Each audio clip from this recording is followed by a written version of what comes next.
Olá, amigos da Igreja de Vila Garrido, tudo bem com vocês? Um feliz sábado. Quero agradecer pelo convite, a oportunidade de estar participando com vocês dessa vigília, né? No momento que a gente está vivendo tão conturbado, acho que mais do que nunca é hora da gente se consagrar e buscar essa direção divina, né? Então, parabéns pela iniciativa e obrigado pelo privilégio de estar com vocês. Aliás, Deus seja louvado pela tecnologia, né? Que possibilita a gente que, mesmo à distância, virtualmente, possibilita a gente estar junto e participar de momentos como esse. Eu espero que realmente essa vigília possa proporcionar para nós a oportunidade, a possibilidade, o convite para a gente buscar um contato mais íntimo com Deus.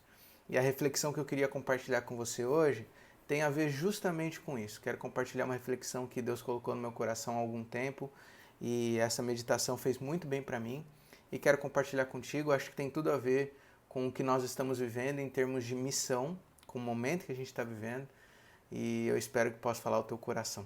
Então eu convido você a abrir sua Bíblia no livro de Atos, capítulo 1, que será o texto que leremos. Atos, capítulo 1.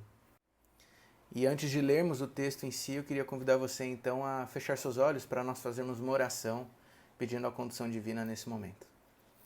Senhor Deus, eu te agradeço pelo privilégio de, em todo esse contexto que a gente está vivendo, mesmo agora tão distantes, nós temos o privilégio de nos unirmos virtualmente e te buscarmos em oração. Nós vamos agora ler a tua palavra. Eu peço para que o Senhor nos acompanhe, por favor, para que possamos entender o que o Senhor tem a nos dizer através desse texto de hoje. Que o Senhor fale ao nosso coração especificamente para o que precisamos fazer nesse momento, para o teu chamado hoje para nós. Fala conosco, por favor. Em nome de Jesus eu oro. Amém. Atos capítulo 1. Eu quero ler com você do verso 6 ao 8. 6 ao 8. E aliás, eu preciso já te pedir desculpa, que como eu estou em casa, pode ser que em algum momento venha algum barulho de criança, algum barulho de alguma coisa na casa. Tem o nosso filho aqui de 9 meses aqui em casa. Então você vai desculpando aí, tá bom? Tem a ver com todo esse contexto de home office aí que a gente está vivendo. Mas Atos capítulo 1, do verso 6 a 9, diz assim: Então os que estavam reunidos lhe perguntaram: Senhor, será este o tempo em que restaures o reino a Israel? Respondeu-lhes: Não vos compete conhecer tempos ou épocas que o Pai reservou pela sua exclusiva autoridade, mas recebereis poder ao descer sobre vós o Espírito Santo, e sereis minhas testemunhas, tanto em Jerusalém, como em toda a Judéia e Samaria e até aos confins da terra. Esse texto de Atos, você conhece bem a história, ele se dá justamente nos últimos momentos de Jesus na terra. Essas são, na verdade, as últimas palavras. Se você ler o verso 9, você vai ver que imediatamente após as palavras do verso 8, Jesus retorna ao céu. Para os discípulos e para o movimento que Cristo estava iniciando, esse momento foi crucial. Aliás, os últimos dias tinham sido cruciais, né? Imagina o turbilhão de emoções que os discípulos tinham vivido. Eles viram o seu mestre morrer. Aliás, ele primeiro foi quase aclamado rei, depois ele é crucificado pela mesma multidão que gritou o nome dele. Jesus então é crucificado, Jesus é morto, Jesus depois ressuscita. Veja, a desesperança se torna uma grande esperança porque o Mestre ressuscitou novamente. E logo depois disso, Jesus permanece algum tempo com os seus para depois retornar ao céu no momento em que lemos. O grande ponto que esse texto nos revela é que os discípulos ainda não haviam entendido claramente qual era a missão de Cristo. Olha só, eles passaram 3 anos seguindo Jesus. Jesus deixando claro que a missão dele era para trazer o reino, mas um reino espiritual. A missão dele era trazer libertação, mas a libertação espiritual, era a libertação do pecado.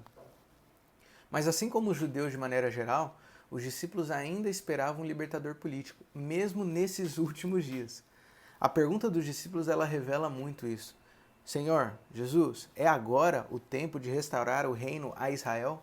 Você percebe a pergunta? Eles ainda estão preocupados com a libertação da escravidão que os romanos tinham imposto.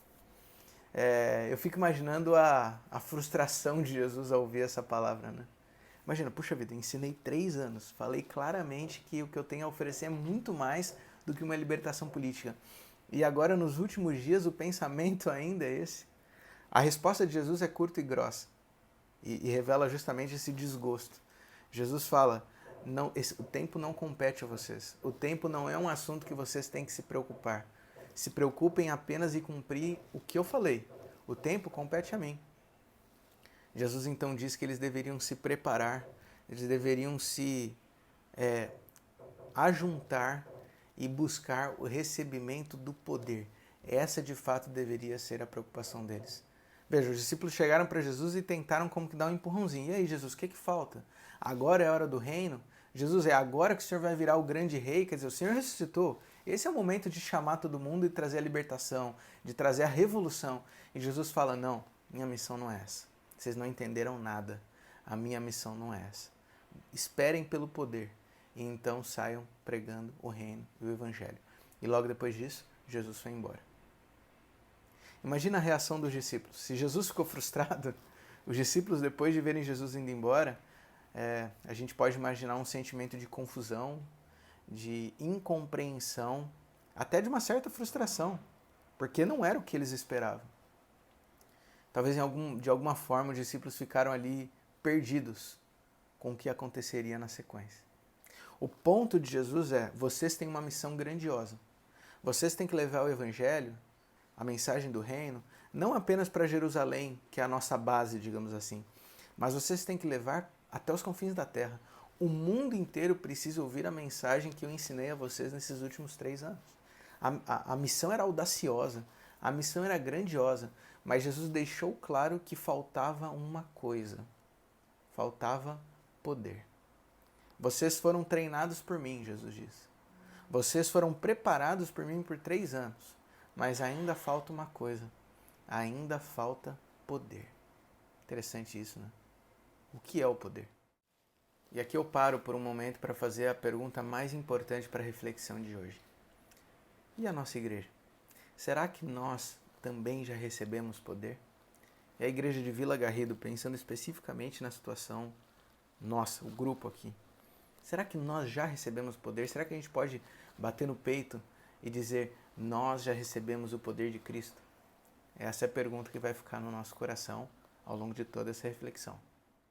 Mas para responder essa pergunta, antes a gente precisa entender previamente aí o que significa esse tal de poder, qual é a grandeza disso, o que Cristo realmente está querendo dizer com isso.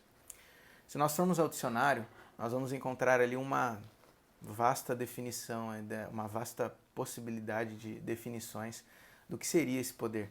O dicionário sugere, por exemplo, que poder tem que ver com autoridade, superioridade, poder tem que ver com um atributo ou uma habilidade, poder tem que ver com uma força, energia, uma vitalidade, uma potência. Talvez a gente poderia resumir mais para o nosso caso, né? Dizendo que poder tem que ver com a capacidade ou a habilidade de realizar uma específica tarefa. Quando a gente vai para o grego, a língua no qual foi escrito o texto de Atos, a gente encontra ali a palavra dinamim, justamente nesse termo do poder que Cristo disse que faltava aos discípulos. Segundo o léxico da Sociedade Bíblica Brasileira, esse poder do grego, dinamim, significa capacidade, autoridade, indica uma força sobrenatural, indica uma força que controla a vida humana. Você percebe o peso, a grandeza do que Jesus estava falando ao dizer que os discípulos precisariam receber poder? Era muito mais do que só uma capacidade, era uma força que controla a vida humana, é uma força sobrenatural. Isso aqui é muito grande, isso aqui é muito forte. Os discípulos precisavam receber esse tipo de poder para poder cumprir a missão. E aí tem uma outra frase nesse léxico que eu chamo a atenção, que diz assim, essa força é o potencial de fazer uso de força na execução de certa função. Esse poder é o potencial de fazer uso de força na execução de certa função. A igreja primitiva, segundo Jesus, receberia uma força, um poder que possibilitaria que eles cumprissem uma certa missão, uma certa tarefa. E aqui a gente chega num ponto crucial da compreensão do que é o poder. Porque o poder, nessa ótica, ele sempre vai aparecer para algo. O poder não é um fim em si mesmo. Ou seja, o poder ele se manifesta não para que você tenha poder, simplesmente. Não para que você acumule poder. O poder ele se manifesta para que você possa executar algo. Então a gente chega à conclusão que a execução de certa tarefa, esse para algo, acaba sendo a medida da grandeza e do tamanho desse poder. para a gente sair desse campo filosófico, digamos assim, o que significa isso na prática? Veja, os discípulos tinham uma missão, eles tinham um algo, eles tinham um objetivo, que era justamente levar o evangelho ao mundo inteiro. Mas para que isso fosse possível, eles precisavam dessa força sobrenatural. Eles precisavam dessa força que controla a vida humana. O poder que eles receberiam é o que os tornaria capaz de cumprir essa missão. Eu sei que pode parecer até óbvio em algum sentido a gente falar de tudo isso, mas tem um sentido aqui que é fundamental para a compreensão da grandeza desse poder. Porque a gente percebe que a habilidade de cumprir a missão deixada por Jesus não era inerente aos discípulos. Os discípulos não tinham naturalmente a capacidade de levar o evangelho ao mundo inteiro. Mesmo depois, olha só, mesmo depois de passarem 3 anos sendo treinados por Jesus, eles ainda não tinham essa habilidade com eles. O poder, a capacidade, a habilidade viria desse outro poder que seria mandado pelo Espírito Santo. Isso aqui é muito grande e fala muito a nós, a gente vai falar daqui a pouquinho sobre isso. Agora, aí vem a segunda pergunta, se a gente entende o que é esse poder, então a pergunta natural aqui é quem é esse poder? Quem é essa força? E aí você conhece a história, você já sabe. Essa força é o Espírito Santo. Isso significa que o Espírito Santo era a força que possibilitaria o cumprimento da missão. Repito, os discípulos foram treinados por 3 anos por Jesus. E ainda assim eles não tinham essa capacidade. Eles tinham a experiência, eles tinham o conhecimento teórico, digamos assim, mas a capacidade ainda não estava neles. Era o Espírito Santo que possibilitaria que eles cumprissem a missão. Por isso a pergunta que a gente tem que fazer agora, mudando um pouquinho a anterior, será que nós já recebemos o Espírito Santo? Nós hoje temos uma missão, certo? A gente tem uma missão muito clara deixada por Jesus, que é levar o Evangelho ao mundo inteiro. E eu confesso que meu coração balançou ainda mais nesse sentido pelo momento que a gente está vivendo. A gente está vivendo hoje uma crise e uma sucessão de eventos nesse ano, assim, algo sem precedentes, né? Nós já tivemos crises, é verdade, já tivemos epidemias, mas essa sequência que a gente está vivendo, uma coisa atrás da outra, realmente esse combo parece sem precedentes. E isso tudo tem que levar o nosso coração à percepção de que as profecias que Jesus deixou estão se cumprindo. O mundo vai se desenhando cada vez mais conforme Cristo previu. O que significa que Jesus está mais próximo de voltar. Mas tem uma condição antes da volta de Jesus, você se lembra? O último ponto antes de Jesus voltar é que o Evangelho seria pregado a todo mundo. Essa é a nossa missão. Nós temos que pregar o Evangelho ao mundo inteiro. Só que aí o texto de hoje nos diz então que para que a gente possa cumprir essa missão, existe uma condição. A condição é que nós recebamos o poder.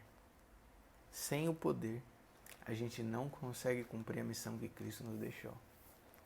Então, a pergunta é, durante esse período que a gente está vivendo, será que a gente tem buscado o Espírito Santo? Será que a gente tem recebido o Espírito Santo? Será que a gente pode, vou repetir, bater no peito e dizer, eu tenho o Espírito Santo, a minha igreja tem o poder do Espírito Santo? Essa compreensão, ela tem que levar a gente a algumas reflexões práticas, né? Para a gente sair só dessa compreensão teórica. Eu queria partir para a conclusão da nossa reflexão aqui através de 3 lições que eu acho que a gente pode tirar dessa compreensão da grandeza do poder que o Espírito Santo nos dá. A primeira compreensão delas é que nós temos acesso a esse poder. E esse é um ponto que eu sei que a gente sabe, mas eu acredito que muitas vezes a gente não confia nesse conhecimento. Nós temos acesso a esse poder. É muito comum a gente ler a Bíblia e ver as histórias que a Bíblia conta, ali, principalmente aqui em Atos, a igreja primitiva, e ver coisas magníficas, né? E a gente pensa, puxa vida, por que a gente não vive isso também? Para pensar, Pedro pregou e 3.000 pessoas, ou quase 3.000 pessoas aceitaram a Cristo de uma única vez, isso é impressionante. Paulo saiu pregando o evangelho por todo o império e todos iam conhecendo a beleza do evangelho por causa da pregação de Paulo. Você tem João, que foi perseguido, torturado de diversas maneiras, exilado e permaneceu vivo, prevaleceu pelo poder de Deus. Você tem Estevão, que transfigurou O próprio Deus tal qual Cristo tinha vivido isso. Olha que impressionante. Os discípulos curaram, os discípulos ressuscitaram mortos, os discípulos quebraram a barreira do idioma. Tem coisas sensacionais que a Bíblia conta, né? E a pergunta que a gente sempre faz é, por que a gente não vê mais isso hoje em dia? Por que parece que era algo tão comum naquele tempo? Por que a gente não vê mais esses fatores sobrenaturais acontecendo? Por que isso não acontece comigo? Essa é a pergunta que fica. A Bíblia diz que nós temos a possibilidade de viver tudo isso. E se nós não temos vivido esse poder ou essas coisas especiais, talvez o problema não esteja em Deus não realizar em nós, talvez o problema esteja em nós não buscarmos essa realização de Deus. Deixa eu mencionar alguns textos da Bíblia para você. Livro de Marcos, capítulo 11. Marcos, capítulo 11, no verso 22 a 24, a Bíblia diz: Tende fé em Deus, porque em verdade vos afirmo que se alguém disser a este monte, ergue-te e lança-te no mar, e não duvidar no seu coração, mas crer que se fará o que diz, assim será com ele. Por isso vos digo que tudo quanto em oração pedirdes, crede que recebestes, e será assim convosco. Livro de Lucas, capítulo 17, no verso 5 a 6, diz: Então disseram os apóstolos ao Senhor: Aumenta-nos a fé. Respondeu-lhes o Senhor: Se tiverdes fé como um grão de mostarda, direis a esta moreira: Arranca-te e transplanta-te no mar, e ela vos obedecerá. João, capítulo 14, verso 12 ao 13.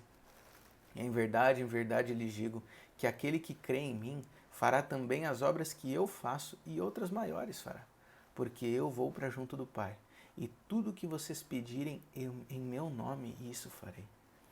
Esses são só alguns textos, que poderia mencionar outros, que reforçam o quanto as promessas ou os milagres que foram vividos no tempo bíblico estão disponíveis para nós ainda hoje.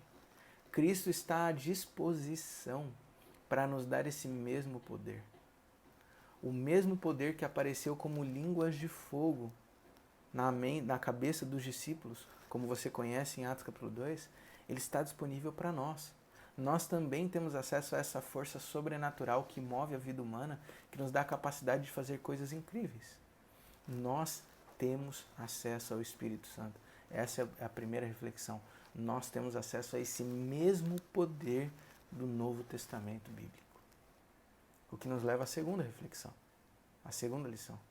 Porque se nós temos acesso a esse mesmo poder, mas a gente não vê esse poder acontecendo da mesma forma, então isso indica naturalmente que nós não temos buscado esse poder. Essa é a segunda lição.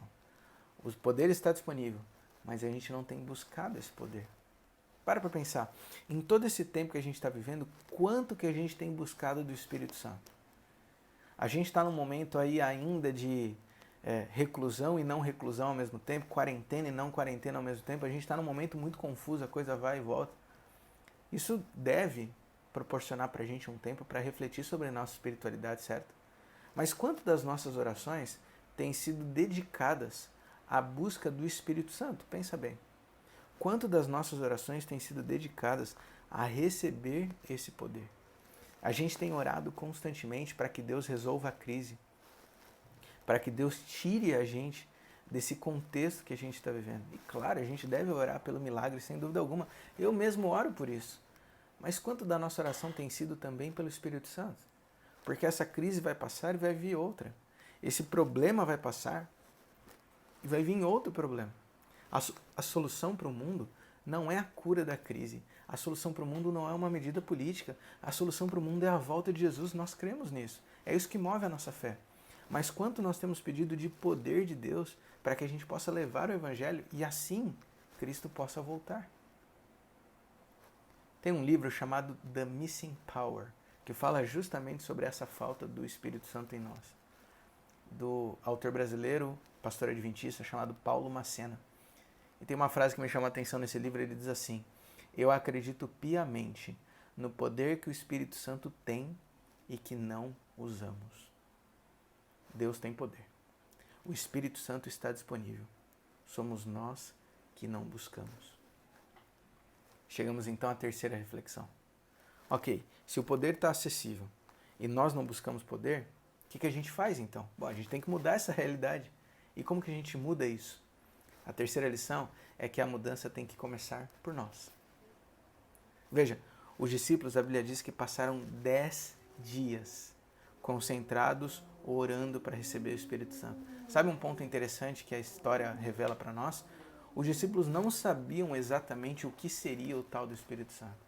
Os discípulos não sabiam exatamente o que significava na prática receber o Espírito Santo.